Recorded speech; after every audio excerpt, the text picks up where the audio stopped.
Jai Hind friends, welcome to Kalyani IAS Academy. In this lecture we will study ecology and ecosystem. Now start the lecture and understand what is ecology. See, ecology is the branch of science, right, known for the study of organisms, right, the study of environment and the study of how organisms interact with each other and the study of how organisms interact with their environment, right. For an example, कि जैसे कोई भी organism है तो उसका habitat क्या है, right, साथ ही साथ ऑर्गेनिजम्स की पॉपुलेशन किस तरीके से फॉर्म होती है, साथ ही साथ उसका बायोस्फीयर, राइट, बायोस्फीयर क्यों उसके लिए जो है इंपॉर्टेंट होता है, साथ ही साथ जो है ऑर्गेनिजम्स का एक दूसरे के साथ में किस तरीके से जो है इंटरेक्शन होता है, या हम कह सकते हैं कि how humans interact with animal, right, as well as plants, or how organisms interact with their environment. For an example, how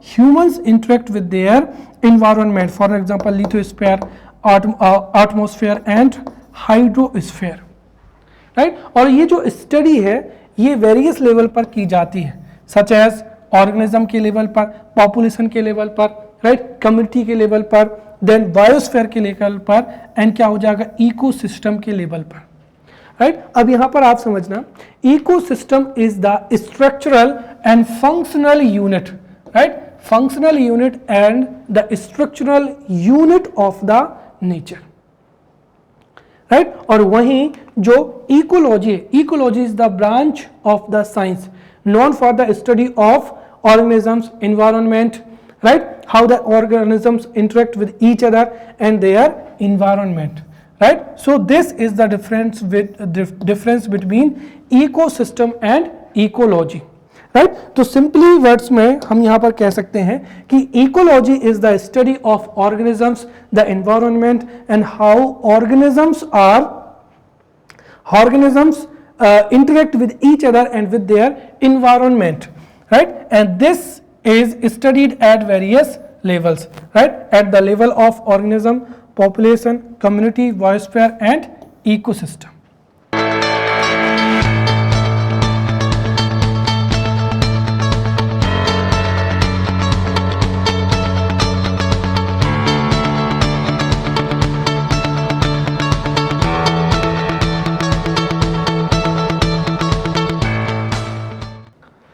now अब यहां से एमपीपीएससी प्रीलिम्स के लिए जो जितने भी फैक्ट्स हैं, these facts are most important, right.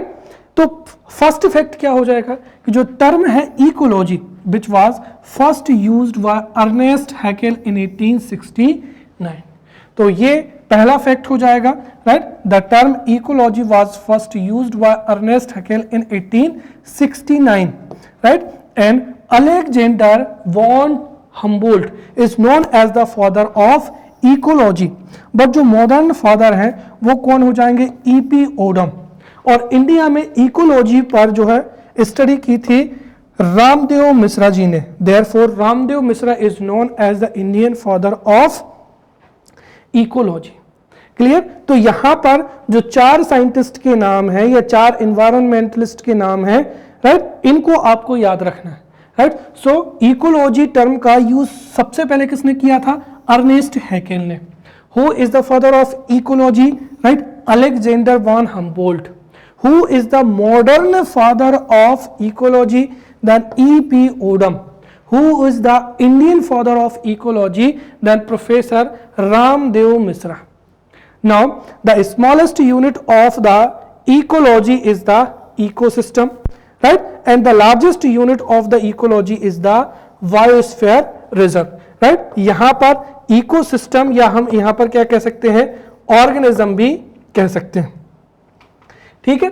जैसे देखिए, जो अगर हम यहां पर इकोलॉजी की बात करते हैं तो उसमें क्या आ जाएगा, यहां पर इकोलॉजी में जो स्मॉलेस्ट है उसमें सबसे पहले तो किसकी स्टडी की जाती है, ऑर्गेनिज्म की जाती है, राइट. तो जो स्मॉलेस्ट यूनिट हो जाएगी organism, right.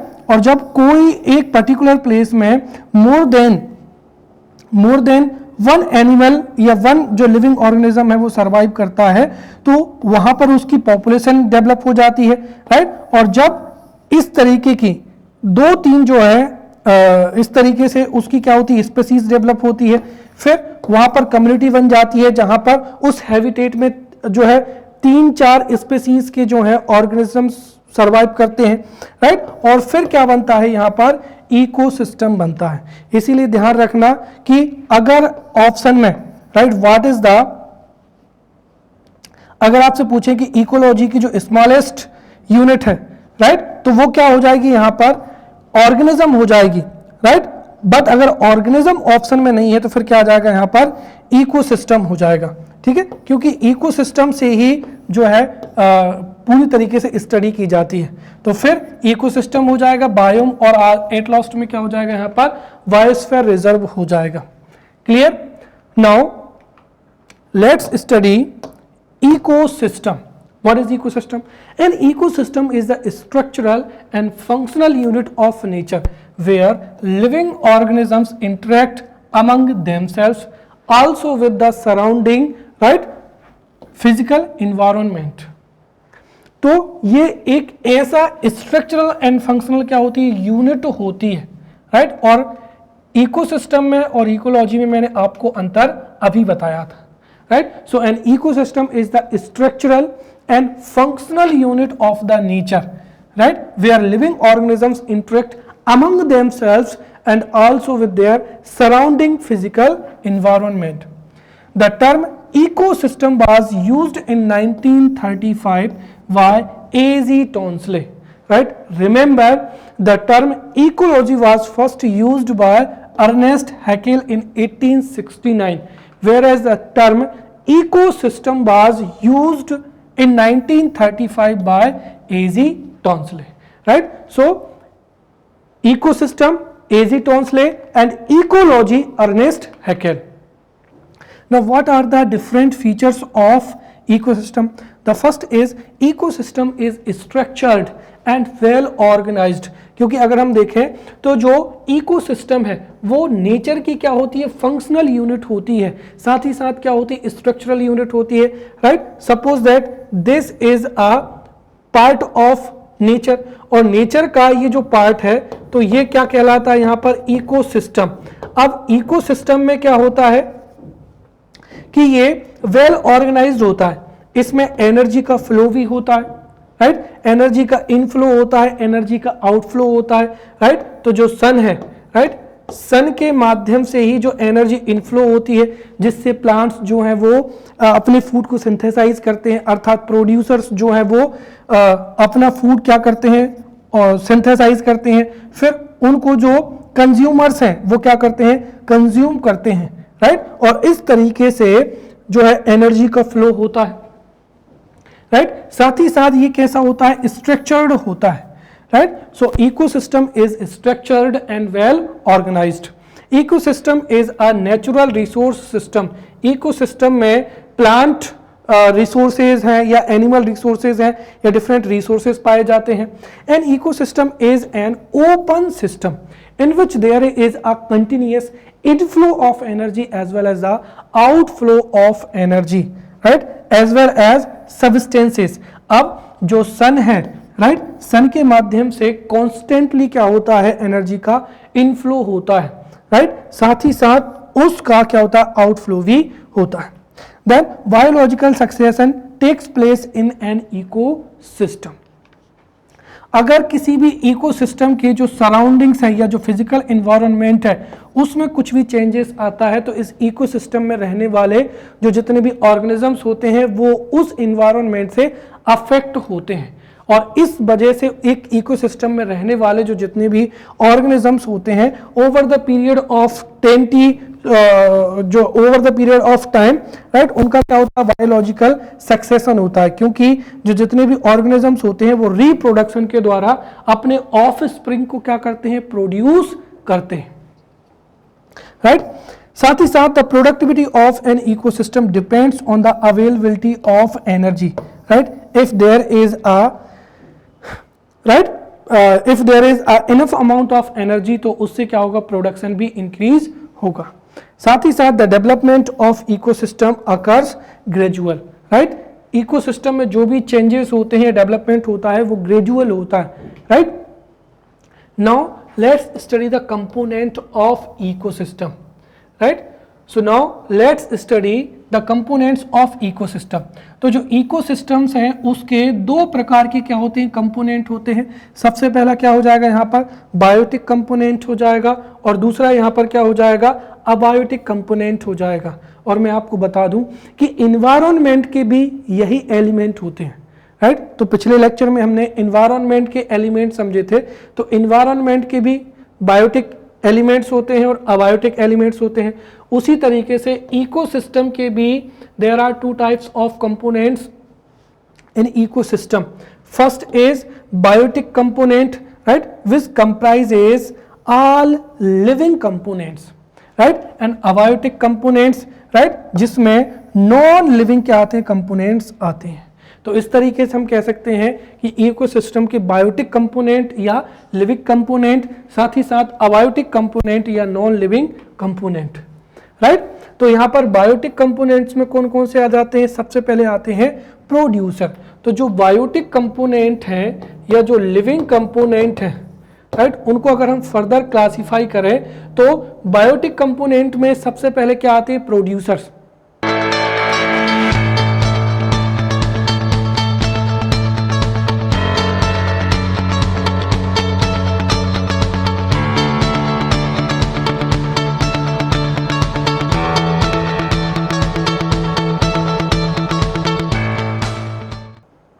Right, so those organisms, या हम कह सकते हैं कि those component of ecosystem which synthesise their own food are known as producers. और प्रोड्यूसर्स में सभी जो फोटोसिंथेटिक प्लांट्स होते हैं वो आते हैं, because in the presence of sunlight all plants synthesise their own food. और जो प्रोड्यूसर्स हैं उनको ऑटोट्रॉफ्स भी कहा जाता है। सेकेंड क्या हो जाएगा, कंज्यूमर हो जाएगा। Consumers are those components that do not synthesise their own food but depend on other animals for their nutrition and food are known as consumers, right. अब जो कंज्यूमर्स हैं उसमें भी सबसे पहला क्या हो जाएगा, यहाँ पर प्राइमरी कंज्यूमर आ जाएगा, राइट। ऐसे कंज्यूमर जो प्लांट्स को कंज्यूम करते हैं, किसको, प्लांट्स को। तो ऐसे कंज्यूमर्स, राइट, ऐसे कंज्यूमर जो प्राइमरी ऐसे कंज्यूमर्स, देखिए ऐसे कंज्यूमर जो प्रोड्यूसर्स को क्या करते हैं, कंज्यूम करते हैं, उनको ही प्राइमरी कंज्यूमर कहा जाता है। और इनको ही क्या कहा जाता है, जो है हर्बीवोरस कहा जाता है, राइट, हर्बीवोरस या शाकाहारी। तो those consumers, right, which obtain their food from the producers are known as primary consumer, या उनको क्या कहते हैं, हर्बीवोरस कहा जाता है, राइट। और इनको ही क्या कहा जाता है, ऑटोट्रोफ भी कहा जाता है। सेकंड क्या हो जाएगा यहाँ पर, सेकंड हो जाएगा यहाँ पर सेकेंडरी कंज्यूमर। तो ऐसे कंज्यूमर जो कि प्राइमरी कंज्यूमर को कंज्यूम करते हैं, राइट, वो क्या हो जाएंगे यहाँ पर, सेकेंडरी कंज्यूमर हो जाएगा, राइट। और फिर क्या हो जाएगा, इनको कंज्यूम करने वाले हो जाएंगे tertiary consumer, right, carnivorous. Now अगर हम बात करते हैं डिकम्पोजर की, तो ऐसे ऑर्गेनिजम्स जो कि कार्बनिक पार्टिकल्स को डिकम्पोज कर देते हैं उनको डिकम्पोजर्स कहा जाता है, जिसमें सेप्रोफाइट्स आ जाते हैं और क्या हो जाते हैं, हेट्रोट्रोफ्स आ जाते हैं, राइट। सो सेप्रोट्रोफ्स एंड क्या हो जाएगा, हेट्रोट्रोफ्स हो जाएंगे। तो इस तरीके से जो बायोटिक कंपोनेंट है इसको हम बहुत ही अच्छे से पढ़ेंगे, right. Now let's talk about the abiotic component. तो जो अबायोटिक कंपोनेंट है उनको फिर हम तीन भागों में क्या कर सकते हैं, डिवाइड कर सकते हैं। तो अबायोटिक कंपोनेंट में पहला हो जाएगा फिजिकल कंपोनेंट, और फिजिकल कंपोनेंट में क्या आ जाता है, temperature, right. So always remember, यहां से एमसीक्यूज जो हैं पूछे जाएंगे। What are the organic, right, what is the organic component of abiotic component, या what is inorganic component of abiotic component, या what are the physical, right, physical components of abiotic component, right. और आपको चार options जो है दे दिए जाएंगे, एक क्या आपको करना पड़ेगा, सेलेक्ट करना पड़ेगा। तो अबायोटिक कंपोनेंट का पहला हो जाएगा फिजिकल कंपोनेंट, जिसमें टेम्परेचर आता है, लाइट आता है, विंड आती है, right, air pressure, humidity and क्या हो जाएगा, टोपोग्राफी। फिर ऑर्गेनिक कंपाउंड की अगर हम बात करते हैं तो ऑर्गेनिक कंपोनेंट में कार्बोहाइड्रेट, फैट्स एंड क्या हो जाएगा, प्रोटीन्स हो जाएगा, राइट। वहीं इनऑर्गेनिक कंपोनेंट में क्या हो जाएगा, water, atmospheric gas, soil, minerals and क्या हो जाएगा, रॉक्स हो जाएगा।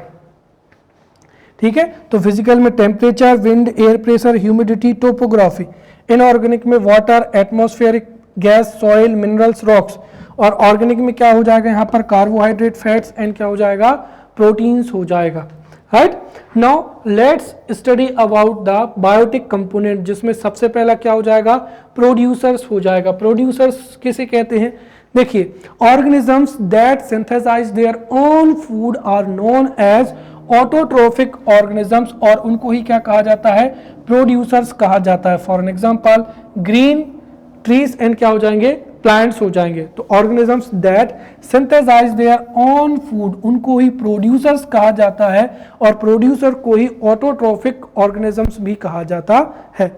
सेकंड क्या हो जाएगा यहाँ पर, कंज्यूमर्स, राइट, कंज्यूमर, ये जिनको क्या कहा जाता है, हेट्रोट्रोफ्स भी कहा जाता है। तो देखिए, organisms that do not synthesize their own food but depend directly or indirectly on plants for their food and nutrition are known as consumers, right? Or there are three types of consumer. The first is primary, secondary and tertiary.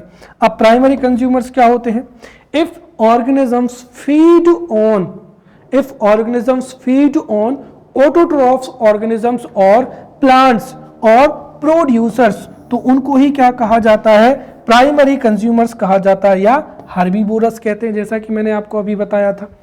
Second क्या हो जाएगा यहाँ पर, secondary consumer, right. So if animal eat other animal which turn eat the plants और producer, simply क्या हो जाएगा कि ऐसे ऑर्गेनिजम्स जो कि प्रोड्यूसर्स को कंज्यूम करते हैं उनको ही प्राइमरी कंज्यूमर्स कहते हैं।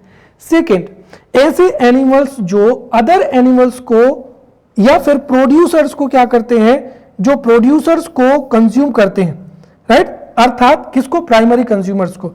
So if animals eat other primary consumers, यदि एनिमल्स प्राइमरी कंज्यूमर्स को कंज्यूम करते हैं तो उनको ही सेकेंडरी कंज्यूमर कहते हैं, जिनको क्या कहा जाता है, कार्निवोर भी कहा जाता है। Third, tertiary consumer, if an animal Yeats another animal और सेकेंडरी कंज्यूमर, तो उसको क्या कहा जाता है, टर्सरी कंज्यूमर कहा जाता है, जिसमें ओमिनिवोर्स आ जाते हैं। साथ ही साथ जो टर्सरी कंज्यूमर है उसके बाद में फोर्थ कंज्यूमर भी आते हैं, जिनको टॉप प्रीडेटर्स कहा जाता है। Next is decomposition, right. तो डीकंपोजर क्या होते हैं, organisms that obtain their nutrition from decaying organic matter और from dead animals, right, are known as decomposers, right. जैसे क्या हो जाएगा, फंगई हो जाएगा और बैक्टीरिया। अब जो डीकंपोजिशर्स है उसमें भी एक क्या हो जाएगा, पैरासाइट हो जाएगा। तो पैरासाइट्स क्या होते हैं उनको समझते हैं। देखिए, such organisms that obtain food and nutrition from the body of other organisms are known as parasites, right. तो that organisms that obtain their food and nutrition from the body of other animals or organisms are known as parasites। और ये भी कितने होते हैं, दो type के होते हैं। फर्स्ट क्या हो जाएगा, एक्सटर्नल पैरासाइट, सीधी सी बात है, organisms that obtain nutrition by living outside the body of another organism is known as external parasite। for an example mosquitoes हो जाएगा, राइट। फिर लाइस हो जाएगा। तो जो मॉस्क्यूटेस हैं वो हमारे इन्वायरमेंट में रहते हैं, बट जब वो वाइट करते हैं तो वो ह्यूमन बॉडी से क्या करते हैं, फूड को या न्यूट्रिशन को एक्वायर कर लेते हैं। सेकंड क्या हो जाएगा यहाँ पर, इंट्रा पैरासाइट या इंटरनल पैरासाइट्स भी जिनको कहा जाता है। इंटरनल पैरासाइट्स क्या होते हैं, देखिए, organisms that obtain by living inside the body of another organism is known as internal parasites और intra parasites. For an example plasmodium, right, virus, bacteria etcetera. Right तो इस तरीके से आप पूरा का पूरा क्या कर सकते हैं, यहां पर चार्ट को समझ सकते हैं। तो देखिए यहां पर जो प्लांट्स है, plant synthesise their own food in the presence of sunlight are known as producers.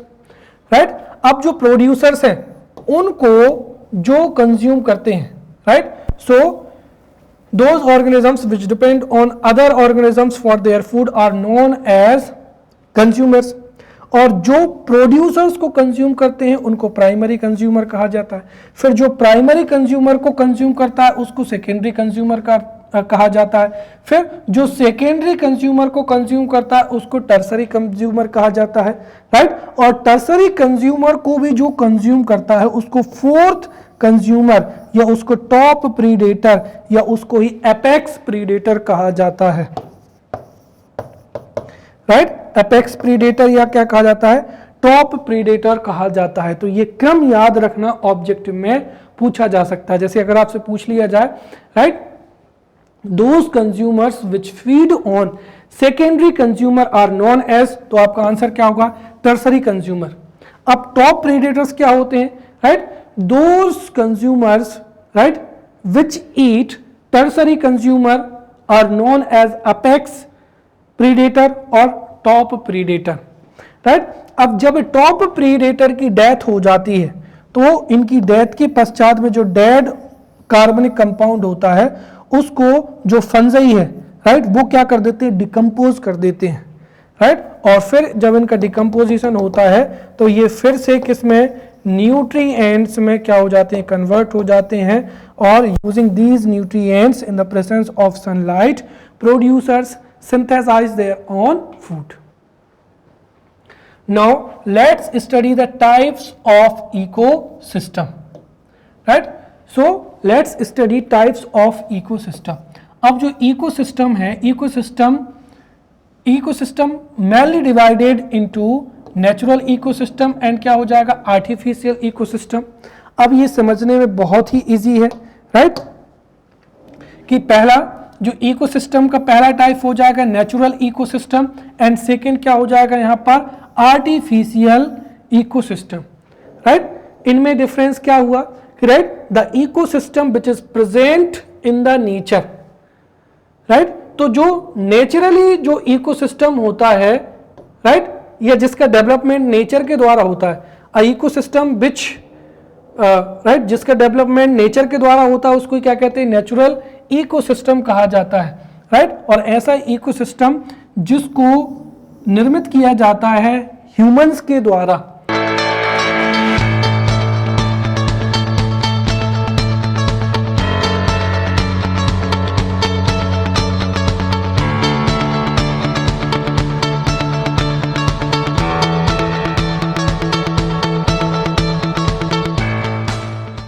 उसको आर्टिफिशियल इकोसिस्टम कहा जाता है। अब जो नेचुरल इकोसिस्टम है फिर ये दो प्रकार का होता है, terrestrial ecosystem and aquatic ecosystem. Now जो टेरेस्ट्रियल इकोसिस्टम है फिर इसको फॉरेस्ट इकोसिस्टम में, ग्रासलैंड इकोसिस्टम में और डेजर्ट इकोसिस्टम में क्या किया जाता है, कन्वर्ट किया जाता है। राइट फिर एक्वेटिक इकोसिस्टम, तो जो नेचुरल है उसमें एक्वेटिक अर्थात जल में पाए जाने वाला ecosystem. Right ecosystem which develops on the surface of the अर्थ, उसको क्या कहा जाता है, टेरेस्ट्रियल इकोसिस्टम कहा जाता है। And ecosystem which is developed into या in the water is known as aquatic ecosystem. Fresh water, marine, right and क्या हो जाएगा, ट्रांजिशनल इकोसिस्टम। हम इनको वन बाय वन बहुत ही डिटेल से जो है स्टडी करेंगे। Now let's talk about the artificial और man made ecosystem. A ecosystem which is developed by the humans, right? उसको ही क्या कहा जाता है, मैन मेड या आर्टिफिशियल इकोसिस्टम कहा जाता है। और आर्टिफिशियल इकोसिस्टम को फिर हम दो भागों में क्या कर सकते हैं, कैटेगराइज कर सकते हैं। First is ecosystem that depend on less solar energy, जिसके लिए क्या होती है, लेस सोलार एनर्जी की रिक्वायरमेंट होती है। फॉर एन एग्जांपल क्या हो जाएगा, फार्म्स इकोसिस्टम हो जाएगा, राइट जहां पर विभिन्न क्रॉप्स को प्रोड्यूस किया जाता है। देन आर्टिफिशियल क्या हो जाएगा, पॉन्ड हो जाएगा। एंड एक्वाकल्चर हो जाएगा। इनका जो इकोसिस्टम होता है उसको ही आर्टिफिशियल या फिर artificial ecosystem depend on less solar energy कहा जाता है। Then ecosystem that depends on fossil fuel, उसमें एक तो अर्बन इकोसिस्टम हो जाएगा और दूसरा क्या हो जाएगा, इंडस्ट्रियल इकोसिस्टम हो जाएगा। Now we will study the natural ecosystem in depth, right. तो जो नेचुरल इकोसिस्टम है, नेचुरल इकोसिस्टम में हमने देखा था कि the ecosystem which develops on terrestrial और we can say that the surface of the earth is known as terrestrial ecosystem. और टेरेस्ट्रियल इकोसिस्टम को फिर इन तीन में क्या किया गया है, डिवाइड किया गया है। किसमें, फॉरेस्ट इकोसिस्टम में, ग्रासलैंड इकोसिस्टम में और डिजर्ट इकोसिस्टम में। सो let's study here forest ecosystem. So what is forest ecosystem? देखिए, अर्थ की सरफेस पर जो ट्रीज पाए जाते हैं, प्लांट्स पाए जाते हैं, राइट, उसको ही क्या कहा जाता है, फॉरेस्ट इकोसिस्टम कहा जाता है, right. So we can say that the ecosystem which involves forest on the surface of the earth is known as forest ecosystem. अब फॉरेस्ट इकोसिस्टम को भी हम जो है फर्दर क्लासीफाई कर सकते हैं, राइट। क्यों? क्योंकि जो फॉरेस्ट होते हैं उनका डेवलपमेंट जो है अलग अलग प्लेसेस पर अलग अलग होता है। जैसे ये क्या हो जाएगा, इक्वेटर हो जाएगा, राइट। और we know that there is a conventional rain, right, there is a conventional rain, right, at the equator. Therefore equator के आसपास जो फॉरेस्ट डेवलप होता है वो हमेशा क्या होता है, एवरग्रीन फॉरेस्ट डेवलप होते हैं। साथ ही साथ अगर हम देखें तो 23, राइट, 23.5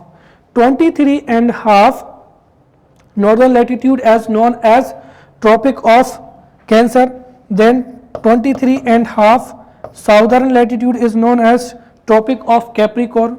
तो ट्रॉपिक ऑफ कैप्रिकॉर्न के भी जो है नियर बाई प्लेसेस में जो फॉरेस्ट डेवलप होते हैं, राइट, उनको ह्यूमिडिटी भी इजीली अवेलेबल होती है, साथ ही साथ रेनफॉल भी होता है। देखिए, कहीं पर भी फॉरेस्ट डेवलप होंगे तो उसके लिए, right, forest for the development of forest there are two components are required. The first is water and second is temperature, or we can say that sunlight। अब यहां पर जो ट्रॉपिक ऑफ कैंसर है, tropic of Capricorn है, right, या equator है, यहां पर कन्वेंशनल ट्रॉपिक ऑफ इक्वेटर पर कन्वेंशनल रेन होती है। Therefore there is a availability of water as well as temperature. Therefore जो एवरग्रीन फॉरेस्ट है वो डेवलप होते हैं। साथ ही साथ nearby tropic of Cancer and Capricorn, right, यहां पर भी ट्रॉपिकल जो फॉरेस्ट डेवलप होते हैं उनको क्या कहा जाता है, ट्रॉपिकल एवरग्रीन फॉरेस्ट कहा जाता है। अब जो इक्वेटर होती है इस पर जो है मानसूनी होती है, इसलिए इनको क्या कहा जाता है, ट्रॉपिकल डेसिडुअस या ट्रॉपिकल मानसून फॉरेस्ट भी हो जाएगा। इन दोनों में क्या अंतर होता है, देखिए, इन दोनों में ट्रॉपिकल जो एवरग्रीन फॉरेस्ट है और डेसिडियस फॉरेस्ट है, इन दोनों में क्या अंतर होता है वो समझते हैं।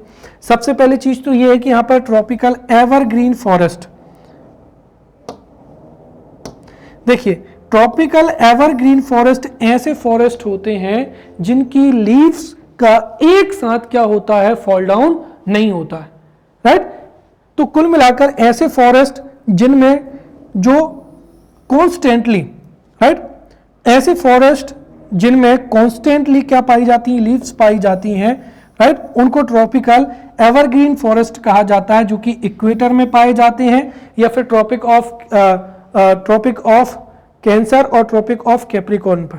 और फिर क्या होते हैं, ट्रॉपिकल डेसिडियस होते हैं, ऐसे फॉरेस्ट, राइट, जिनकी जो लीव्स होती हैं वो एक स्पेसिफिक पीरियड में क्या होती हैं, फॉल डाउन हो जाती हैं।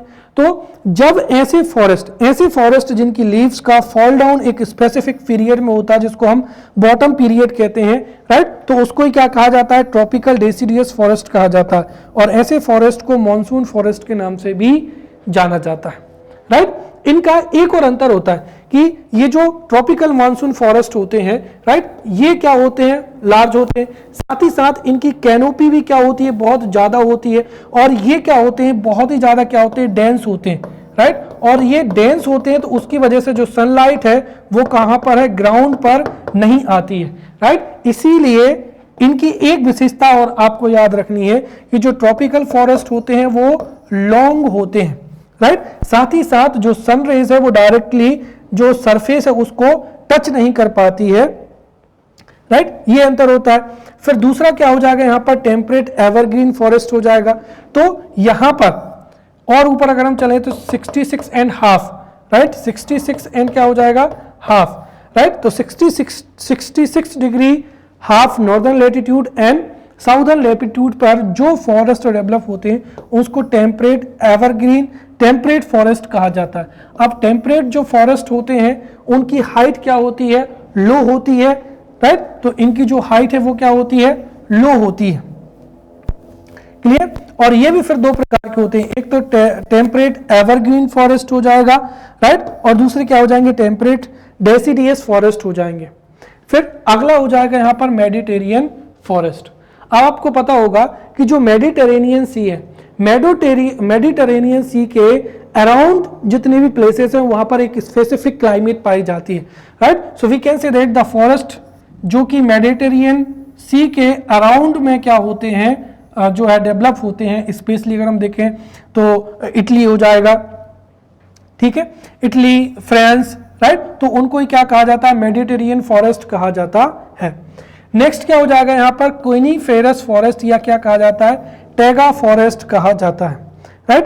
तो अब 66.5 के और ऊपर अगर हम बात करते हैं तो वहां पर कौन से फॉरेस्ट पाए जाते हैं, कोनिफेरस फॉरेस्ट पाए जाते हैं, राइट, या इनको क्या कहा जाता है, टैगा फॉरेस्ट कहा जाता है। अब जो कोनिफेरस फॉरेस्ट होते हैं या जो टैगा फॉरेस्ट होते हैं, राइट, यहां पर भी जो है डिफरेंट प्रकार की जो डिफरेंट टाइप्स की सिरप्स पाई जाती हैं, राइट, सिरप्स पाई जाती हैं, और स्पेशली यहाँ की जो बायोडाइवर्सिटी है और भी थोड़ी क्या हो जाती है, कम हो जाती है। तो यहाँ पर सिरप्स की और प्लांट्स की जो है biodiversity as comparison to temperate forest और ट्रॉपिकल फॉरेस्ट क्या होती है, लो होती है, ठीक है। चलिए, साथ ही साथ यहाँ पर जो केनिफोरस फॉरेस्ट होते हैं ये इस तरीके से इनमें कैनोपी पाई जाती है ताकि जो स्नोफॉल होता है, स्नोफॉल की वजह से ये क्या होते हैं, डैमेज नहीं होते। स्नोफॉल होगा तो जो स्नो होगी वो इस तरीके से क्या हो जाएगी, दोनों तरफ झड़ जाएगी, राइट। इसीलिए इनको क्या कहा जाता है, कोनिफोरस कहा जाता है, क्योंकि ये कोन के रूप में पाए जाते हैं। किस रूप में, कोन के रूप में पाए जाते हैं। तो ये चूंकि कहां पर पाए जाते हैं, जहां पर बहुत ही ज्यादा कोल्ड क्लाइमेट्स पाई जाती है। तो जहां पर कोल्ड क्लाइमेट्स होती है या जहां पर कॉन्स्टेंटली स्नोफॉल होता है वहां पर जो फॉरेस्ट डेवलप होते हैं उनको कोनिफेरस फॉरेस्ट कहते हैं, राइट। ये लॉन्ग होते हैं, साथ ही साथ इनमें इस तरीके की जो है कैनोपी पाई जाती है, ये कोन टाइप में होते हैं, राइट। इसलिए इनको कोनिफेरस फॉरेस्ट कहा जाता है या टैगा फॉरेस्ट भी कहा जाता है। फिर क्या हो जाएगा, टुंड्रा फॉरेस्ट हो जाएगा, राइट। ये सबसे कोल्ड रीजन्स में पाए जाने वाले फॉरेस्ट होते हैं, राइट। तो हायर लैटिट्यूड्स में जो फॉरेस्ट डेवलप होते हैं उनको ही टुंड्रा फॉरेस्ट कहते हैं, और जो ऊपर पाए जाते हैं यहां पर, ठीक है, आर्कटिक सागर के लग समथिंग, तो उनको आर्कटिक टुंड्रा फॉरेस्ट कहा जाता है। और दूसरा क्या हो जाएगा, अल्पाइन टुंड्रा फॉरेस्ट। नेक्स्ट हो जाएगा यहां पर ग्रास इकोसिस्टम, राइट, या हम कह सकते हैं कि ग्रास लैंड हो जाएगा। अब आप सोच रहे होंगे कि सर वर्तमान समय में जो ग्रास लैंड्स हैं वो तो देखने को नहीं मिलते हैं। देखिए दरअसल क्या है कि जो हमारे अर्थ है, राइट, अर्थ में या तो कहीं पर क्या है, फॉरेस्ट एरिया है, राइट, और फॉरेस्ट एरिया के अलावा क्या हो जाएगा, ग्रासलैंड है। बट ये जो ग्रासलैंड है ये वर्तमान समय में एग्रीकल्चरल लैंड में क्या हो चुके हैं, कन्वर्ट हो चुके हैं। इसीलिए वर्ल्ड में जहां जहां पर भी पहले ग्रासलैंड्स पाए जाते थे, आज वहां पर फूड ग्रेन्स को क्या किया जाता है, प्रोड्यूस किया जाता है, राइट। तो नेचुरल इकोसिस्टम, और नेचुरल इकोसिस्टम में भी टेरेस्ट्रियल इकोसिस्टम में फॉरेस्ट इकोसिस्टम को समझ चुके हैं, और दूसरा क्या हो जाएगा, ग्रासलैंड इकोसिस्टम हो जाएगा। और जो ग्रासलैंड इकोसिस्टम है इसको भी हम दो भागों में जो है डिवाइड कर सकते हैं। पहला क्या हो जाएगा, टेम्परेट ग्रासलैंड, और दूसरा क्या हो जाएगा यहाँ पर ट्रॉपिकल ग्रासलैंड, अब इन दोनों में अंतर क्या होते हैं? ऐसे ग्रासलैंड जो कि ट्रॉपिकल, राइट, दोनों ट्रॉपिक्स, राइट, अगर हम देखें तो यहाँ पर 23 सही 1/2 नॉर्दर्न लैटिट्यूड एंड 23 सही 1/2 साउदर्न लैटिट्यूड, राइट, इन दोनों के बीच में जो एरिया है, यहां पर जो फॉरेस्ट पाए जाते हैं वो कौन से हो जाएंगे? ट्रॉपिकल फॉरेस्ट हो जाएंगे, और यहां पर, राइट, और यहां पर जो फॉरेस्ट पाए जाते हैं वो कौन से हो जाएंगे? Temperate grassland. तो ऐसे ग्रासलैंड्स जो कि ट्रॉपिक्स के बीच में डेवलप होते हैं, राइट, या grasslands which are developed between the 23.5 northern latitude and southern latitude are known as tropical grasslands, और जो ट्रॉपिक ऑफ कैंसर के ऊपर और ट्रॉपिक ऑफ कैप्रिकॉर्न के नीचे पाए जाते हैं उनको ही टेम्परेट ग्रासलैंड्स कहते हैं। अब ये जो टेम्परेट ग्रासलैंड्स होते हैं ये मेजर सीरियल प्रोड्यूसिंग क्या होते हैं? रीजन्स होते हैं, विच मीन्स जो टेम्परेट ग्रासलैंड्स हैं वो वर्तमान समय में एग्रीकल्चरल लैंड में कन्वर्ट हो चुके हैं, जहां पर, राइट, सीरियल्स को, ग्रेन्स को प्रोड्यूस किया जाता है। तो temperate grasslands are known for the cereal production, right, therefore these are major cereal production regions। साथ ही साथ यहाँ पर जो है एनिमल हस्बेंड्री भी की जाती है, therefore ये एनिमल प्रोड्यूसिंग रीजन्स भी होते हैं। इनके अलग अलग कंट्री में अलग अलग नाम होते हैं, राइट, और ये सारे के सारे जो नेम है वो आपको बहुत अच्छे से याद रखना है। सबसे पहला क्या हो जाएगा? प्रेयरी। तो जो प्रेयरी, दो चीजें याद रखना है। सबसे पहली चीज तो ये कि प्रेयरी टेम्परेट ग्रासलैंड है, पंपास टेम्परेट ग्रासलैंड है, डाउन्स, राइट, कैंटरबरी, पुस्ताज, स्टेपी और वेल्ड, ये सभी क्या है? टेम्परेट ग्रासलैंड है। दूसरी चीज ट्रॉपिकल ग्रासलैंड में तो एक तो कंपोस याद रखना, लानोस याद रखना और सबाना, बिल्कुल इजी है, right, CLS, right, Campos, Llanos, right, Campos, Llanos और सबाना, ये क्या है? ये क्या है? ये है ट्रॉपिकल ग्रासलैंड्स, ठीक है। चलिए, तो दो चीजें याद रखना है। एमसीक्यूज में ये भी पूछा जा सकता है कि which is the temperate grassland, या एमसीक्यूज में पूछा जा सकता है कौन सा ट्रॉपिकल ग्रासलैंड है। अब इनकी लोकेशन भी देख लेते हैं, राइट। सबसे पहला क्या हो जाएगा? प्रेयरी। तो जो प्रेयरी ग्रासलैंड है वो कहां पर पाए जाते हैं? यूएसए में पाए जाते हैं। तो प्रेयरी ग्रासलैंड्स जो है वो यूएसए में पाए जाते हैं। पंपास कहाँ पाए जाते हैं? साउथ अमेरिका में।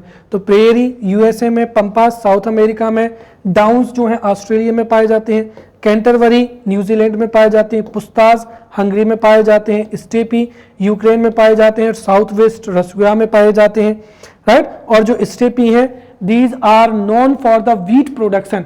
और वर्तमान समय में जो चाइना और यूक्रेन वार हो रहा है, इसी वजह से जो व्हीट की डिमांड है वो इंटरनेशनल लेवल पर इंक्रीज हो चुकी है।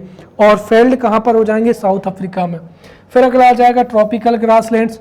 तो जो ट्रॉपिकल ग्रासलैंड्स होते हैं ये वाइड एंड शॉर्ट ग्रासलैंड्स होते हैं, साथ ही साथ इनमें लॉन्ग एंड कैसी डेंस जो है ग्रास पाई जाती है।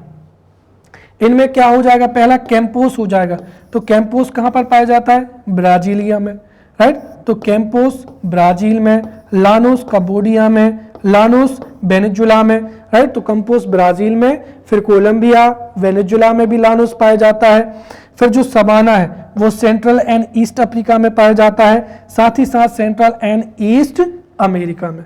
तो central and east Africa and America में सवाना, फिर कोलंबिया वेनेजुला में लानोस, और ब्राजील में क्या हो जाएगा? पंपोस हो जाएगा, right. Next is desert ecosystem. अब सबसे पहली चीज डेजर्ट क्या होते हैं?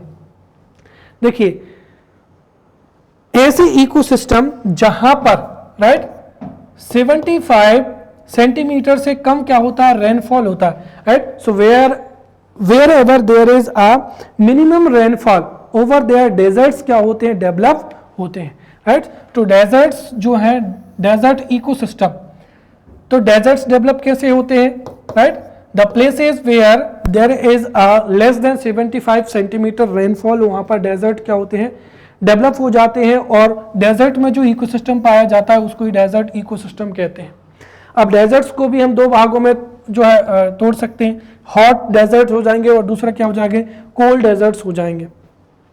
अब जो कोल्ड डेजर्ट्स होते हैं, कोल्ड डेजर्ट्स में क्या है? सैंड नहीं पाई जाती है, राइट। वहीं जो हॉट डेजर्ट्स होते हैं इसमें टेम्परेचर बहुत ज़्यादा होता है, इसीलिए जो हॉट डेजर्ट्स हैं वो कहीं कहीं पर, जैसे अगर हम बात करते हैं थार की, राइट, तो वहाँ पर क्या पाई जाती है, सैंड्स भी पाई जाती है। बट ये ज़रूरी नहीं है कि हर एक डेजर्ट में सैंड ही पाए जाए। तो डेजर्ट में भी हॉट डेजर्ट और कोल्ड डेजर्ट। हॉट डेजर्ट्स के नाम याद रखने आपको, सहारा अफ्रीका में हो जाएगा, राइट। हॉट डेजर्ट में Sahara, Arabian, Kalahari, Sonoran, right, and Thar, ये सभी हॉट डेजर्ट के नाम हो जाएंगे।